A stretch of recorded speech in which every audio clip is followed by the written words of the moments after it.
My husband took a day off from work and went with his mistress to a country house using our money. Unfortunately, I saw everything with my own eyes.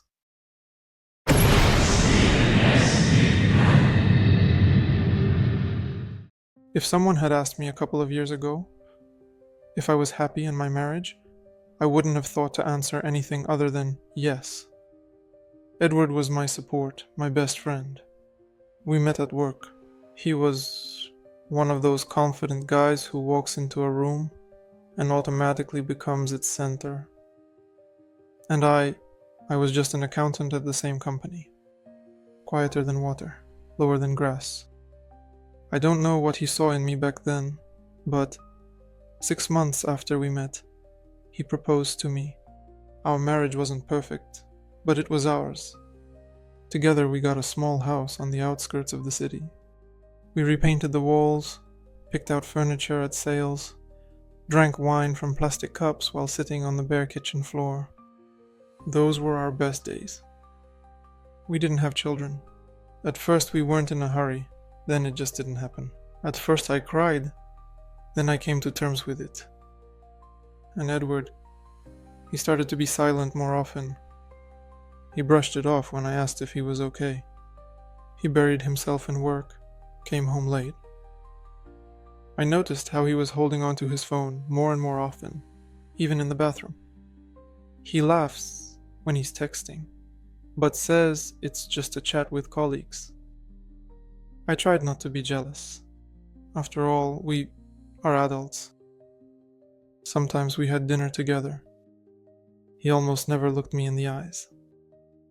At some point I thought that maybe he just needed space. After all, I myself wasn't always the perfect wife. I might have forgotten to buy his favorite beer, or missed a game we had planned to watch together. But something unsettling began to creep into my soul. In the spring, I decided enough of waiting around. I want to bring us back. I want to at least try. I suggested taking a vacation. Edward initially brushed it off, saying he had a lot of work. But then he agreed. He said that if everything goes well, we could get away for a week in May. That's when I decided to surprise him. I booked a cottage on the coast. I did everything myself so that he could just get in the car and go on vacation with me. For this, I needed to find out his schedule. I wrote to his boss on the corporate email. We were acquainted. I simply, asked if there would be a possibility for Edward to take a vacation this spring. In response, I received only a short and polite message that Edward hadn't shown up at work this week. As far as his boss knows, he took unscheduled days off. I probably reread those messages about 10 times. This week, he hasn't shown up yet? Unscheduled days off? I didn't call him right away. Instead, I logged into our joint bank account, and there I saw, among other transactions, one that stood out. A transaction from Airbnb. An address on the coast, 3 hours from our home. Booked for 3 days, and the payment was made with a card. So, Edward, has he already left? Alone? Or not alone? Inside, everything tightened. My hands were shaking. I closed the laptop, sat on the floor, and just stared at the wall. Probably for about 20 minutes. Then I got up, packed a bag, threw on a jacket, went out, and headed to the car. I just drove to that address. I didn't text Edward, didn't call him. My head was buzzing, my heart was pounding, like a marathon runner's. But there was one thought. I must see all this with my own eyes, and I must know the truth. Not guesses, not assumptions, only facts. As I was pulling out of the parking lot, I looked in the rearview mirror and said to myself, if this turns out to be true, there will be no turning back. The road stretched into infinity. I was driving, gripping the steering wheel so tightly that my knuckles turned white. The radio was silent. It seemed to me that even the air in the car had become thicker. I kept telling myself that I was just imagining things, that everything was fine, that maybe he really was just relaxing alone, or maybe it wasn't what I had conjured up in my mind. But my heart was treacherously pounding in my chest. I knew. There was too much anxiety inside me for it to be just jealousy. The address, listed on Airbnb, turned out to be a neat little house with a porch. Cozy, like on postcards. I stopped a little further away, hid the car behind some bushes, and walked on foot. The sun was already setting. It was quiet. I could hear the gravel crunching underfoot. And inside, everything was burning. I went around the back of the house, hoping the windows would reveal something. And then I saw them, through the glass door of the veranda. It was slightly open. Inside, on the sofa, Edward was kissing a woman, young, with red wavy hair. She was laughing. He was stroking her thigh. I couldn't see their faces completely, but it was enough. He leaned in, whispered something in her ear, and she pulled his t-shirt off. Then he got up, pulled her by the hand, and they went inside, into the bedroom. I froze. My heart stopped beating. I don't know how long I stood there. Probably about 3 minutes, no more. Then I just turned around and went back. I got into the car, started the engine, but I couldn't leave. I needed to exhale. I was looking ahead, and in my mind the same scene kept repeating over and over. Him holding her by the hips.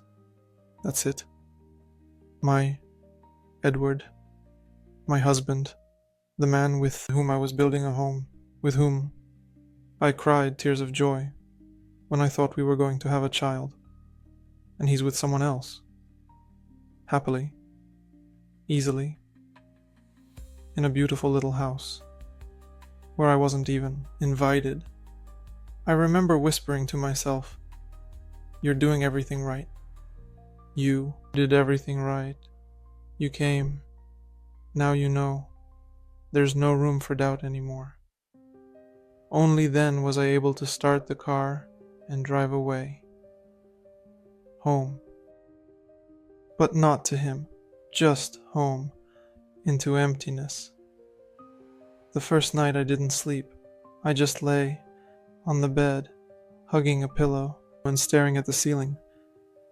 Sometimes tears would flow on their own. Sometimes I would start shaking. Once I even went to the mirror and asked, "Why? What did I do wrong, Edward?" In the morning I put the kettle on, but I didn't drink a single cup. I had no appetite. Edward returned 2 days later, with a bouquet, with a smile, with that fake warmth that I could no longer ignore. I sat in the kitchen as if she knew nothing. She watched him put down his suitcase, trying to tell something cheerful, to lighten the mood. I listened, nodded, but inside I felt empty. Only the next evening did I speak. I asked him, "Do you want to be with me? Or are you already somewhere there with her?" Edward froze. And then he began to deny everything.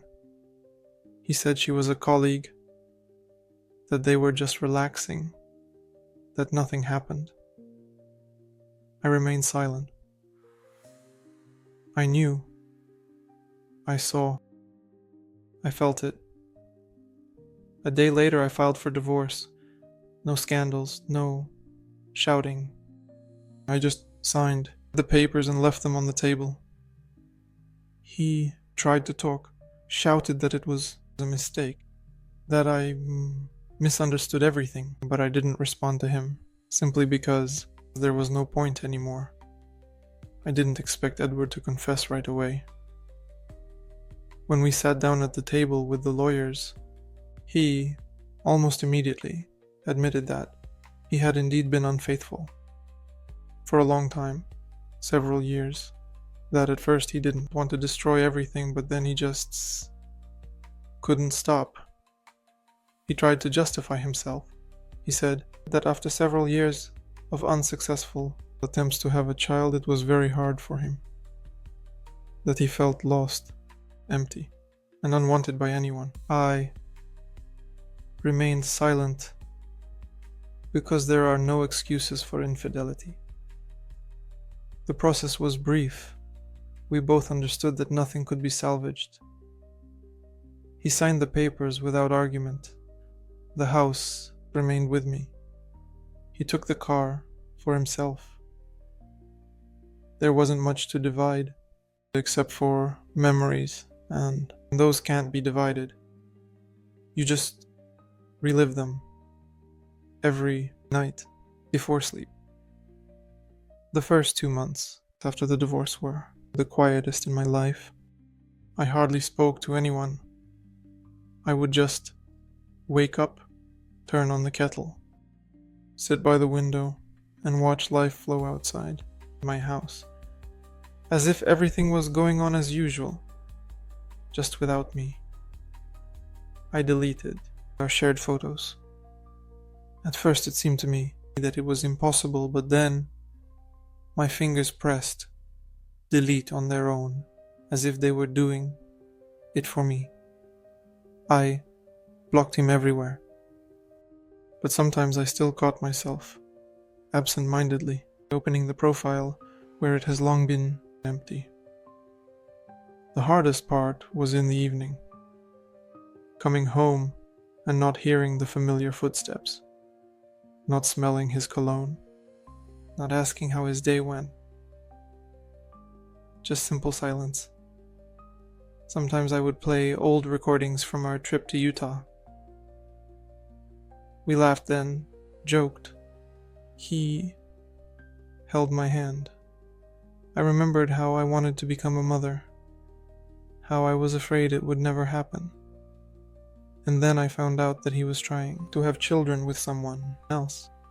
A girl from Arizona, 27 years old, a doctor, a stable cycle, less chance of infertility, as he himself said, out of foolishness. Once, during a conversation with a lawyer, I heard it, all of it. That's when I made the decision that I am not a victim. I am just a person who has gone through pain and now will live differently. I changed jobs, got a position at a small design firm where they knew nothing about my marriage or my tears. I changed my hairstyle, signed up for a gym, bought a bicycle, and no longer stayed home in the evenings. I wandered through the streets, stopped at coffee shops, read in parks, simply lived. After 6 months after the divorce, I received a notification from my card. Money was deducted again for the Airbnb subscription. I went to the website to cancel it and accidentally saw his booking for that very same small house. Only now he was booking it for 4 people. I couldn't resist. I checked his old profile on social media. There were new photos. Him, that same doctor girl, and 2 newborn babies, twins. Under the photo was a caption, "Family is when you no longer search, but have already found." I looked and my heart was pounding, non-stop. No, I didn't regret it. Not at all. I was glad that it ended this way, that I saw the truth, didn't remain in illusions, and came out of this situation whole. Though broken, shattered, injured, but alive. Everything will be different. Everything will change. I will never again allow myself to dissolve into someone who is not worthy of me. I will never again, and for whom not, be number 2, 3, 5. I will be the one. I will be the first, the only, the beloved, and the unique. I will not allow such a thing to happen to me again. Thank you for watching our video to the end. You can also watch our previous videos on the channel. Don't forget to subscribe and set up notifications. That way you won't miss any stories we release. Thank you, and see you soon.